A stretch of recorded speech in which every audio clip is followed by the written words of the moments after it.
Hello student, आज हम पढ़ेंगे लाठी कहानी का सारांश जो बोर्ड एग्जाम के लिए काफ़ी इंपॉर्टेंट है क्लास 12th के लिए।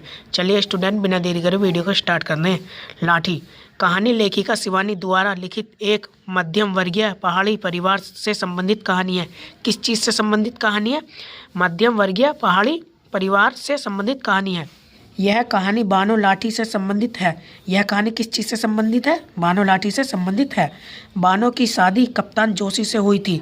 बानो की शादी किससे हुई थी? कप्तान जोशी से हुई थी। परंतु किन्हीं कारणों के चलते उसे विवाह के कुछ दिन बाद ही उसे बानो को छोड़कर युद्ध पर जाना पड़ता था। किसे छोड़कर जाना पड़ता था? बानो को छोड़कर जाना पड़ता था। कप्तान के जाने के बाद उसे ससुराल वालों की कठोर व कटु यातनाएं झेलनी पड़ती हैं, जिसके कारण उसे क्षय रोग हो जाती है। स्टूडेंट, आपको पता है क्षय रोग किसे कहते हैं? क्षय रोग एक बीमारी का नाम है, टीबी। 2 वर्ष बाद कप्तान घर लौटता है तो उसे पता चलता है कि घर वालों द्वारा बानो को टीबी सेनेटोरियम भेज दिया गया। कहाँ भेज दिया गया बानो को? टीबी सेनेटोरियम भेज दिया गया। कप्तान बानो की दिन रात सेवा करता है। कप्तान किसकी सेवा करता है? दिन रात? बानो की दिन रात सेवा करता है। परंतु इसके बचने की कोई उम्मीद नहीं रहती है। किसकी बचने की उम्मीद नहीं रहती है? बानो की कोई बचने की उम्मीद नहीं रहती है। बानो अपनी मृत्यु के निकट आने का आभास करके एक दिन नदी में कूद जाती है। बानो कहाँ कूद जाती है?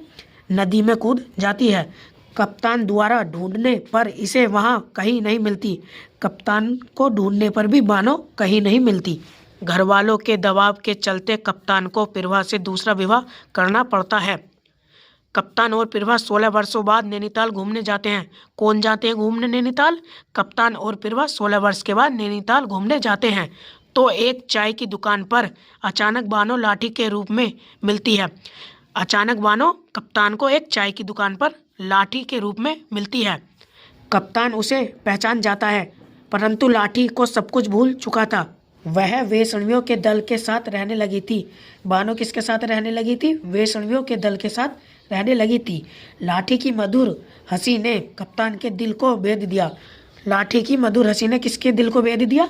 कप्तान के दिल को भेद दिया। परंतु मेजर कप्तान जिंदगी दौड़ में बहुत आगे निकल चुका। पीछे लौटकर बिछड़े व्यक्ति को साथ लाना उसकी सबसे बड़ी मूर्खता होती।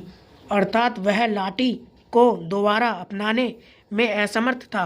कौन असमर्थ था लाठी को अपनाने में? मेजर कप्तान। कप्तान की समझ में तो बानो मर गई। किसकी समझ में बानो मर गई? कप्तान की समझ में बानो मर गई।